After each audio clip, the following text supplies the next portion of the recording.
I'm Bryce Thatcher. I grew up in Idaho and loved growing up, country boy. Lived on the Idaho side of the Tetons and loved being in the mountains. On Sunday afternoons, you know, most kids would go out and play baseball and things like that. And for me, it was like, no, let's do things that are not so active on Sunday. And so I would spend time actually sewing, and that was my favorite thing to do. My mom would give me her sewing machine, and my grandma Pickett, we would go visit her on Sunday, and she had an old treadle sewing machine, and I actually loved to sew on her sewing machine. And she'd bring old pieces of Levi's to me, and then she would say, here, make something out of this. And I was always making bags. I started with like marble bags, and then I'd make bags to hold my little race cars. My dad, he used to do what's called double time, and he would say, okay, we have this 4-mile section of trail. Let's go from this section to this section, and let's see how fast we can do it.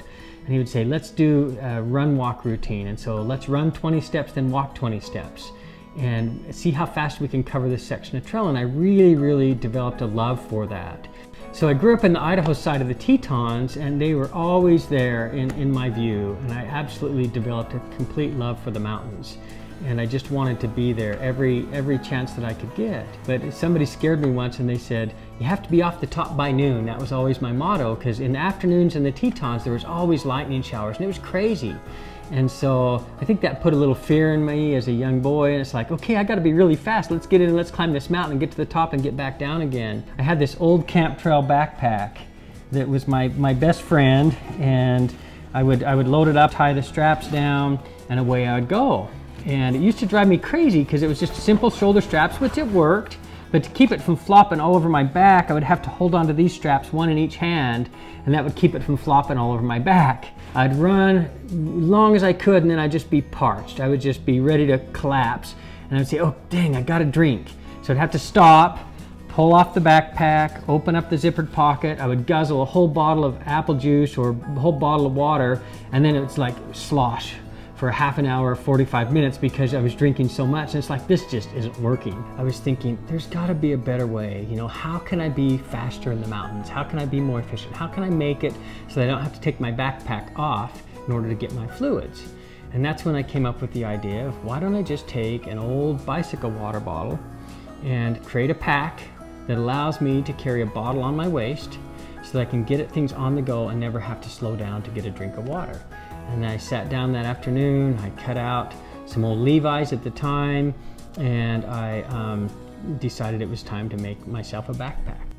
That was how I got started. That would have been probably mid-70s that I first made my backpack, maybe late 70s, I don't remember the exact date, but it was pretty early on, and that's what I started to use in the mountains. And I realized that just that simple thing of being able to grab your fluids on the go was so powerful, because it allowed you to just keep going. With my friend Kim, and we happened to run into Jock Glidden. And Kim, he had a tent, he had a campsite, and Kim says, do you want to meet Jock Glidden? I'm like, yeah, he was like my hero. You know, he's this fast guy that could set records up the mountains. And Kim introduced me, says, hi, this is my friend Bryce. And I was just a little kid, I was probably 17 at the time. And he's going to break your record on the Grand Teton. And Jock said, oh, good luck, kid. You know? And I finally decided, you know, this would have been 1981.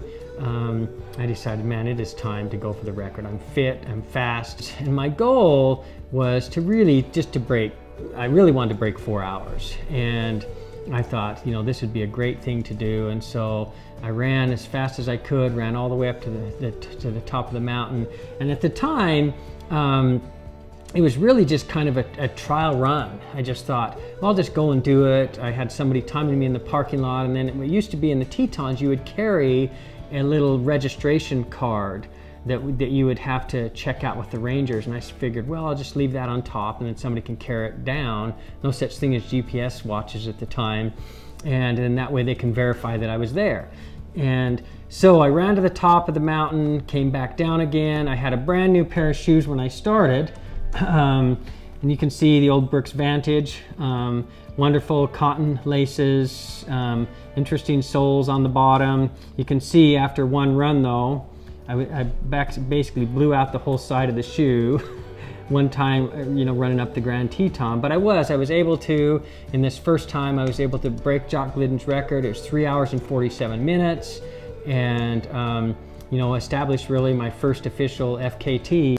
So my first time on the record for the Grand Teton, it was August 26th, 1981, and it was like August 16th, 1983, a guy named Creighton King won the Desert Muse Marathon a few times. He'd also run Pikes Peak Marathon, won the Pikes Peak Marathon, just a great mountain runner. So it was actually 10 days after, so it was August 26, 1983, after Creighton put the record at 3 hours and 30 minutes, that I decided it was time to go back.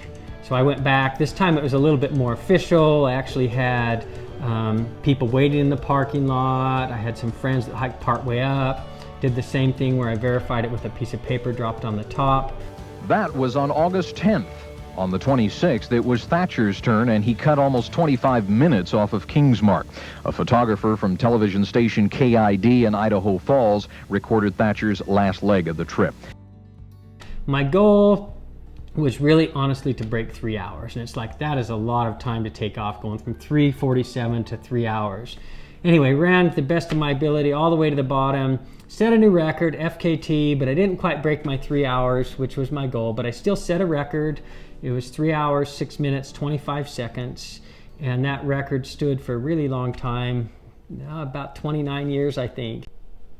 So I started Ultimate Direction in 1985. I ran Ultimate Direction until 1999 when I sold it to American Recreation Products. Shortly thereafter, I started doing design work for Nathan Performance or Nathan Sports. I did design work for 7 years for them, and it kind of brought Nathan out of the dark ages. They were kind of a second-tier brand.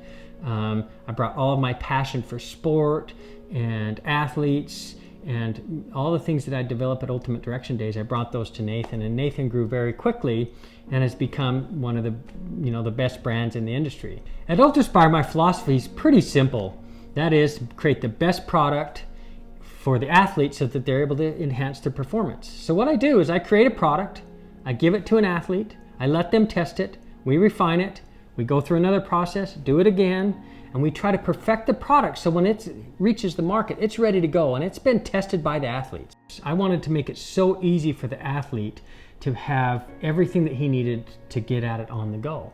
And this first pack is a prime example. First of all, the water bottle was a little too hard to get out of, so I had to perfect that. Second of all, the waist belt was not quite stable the way it was. It ended up flopping around a little bit. And then I struggled with the water bottles in general. And so the evolution occurs through use and through use in extreme conditions. So this one didn't quite work as well as I wanted to, so I switched and decided, first of all, the flip top cap, which was a specialized water bottle, good water bottle, great for biking, but it didn't really work for running. The flip top caps wore out quickly and they eventually leaked a lot.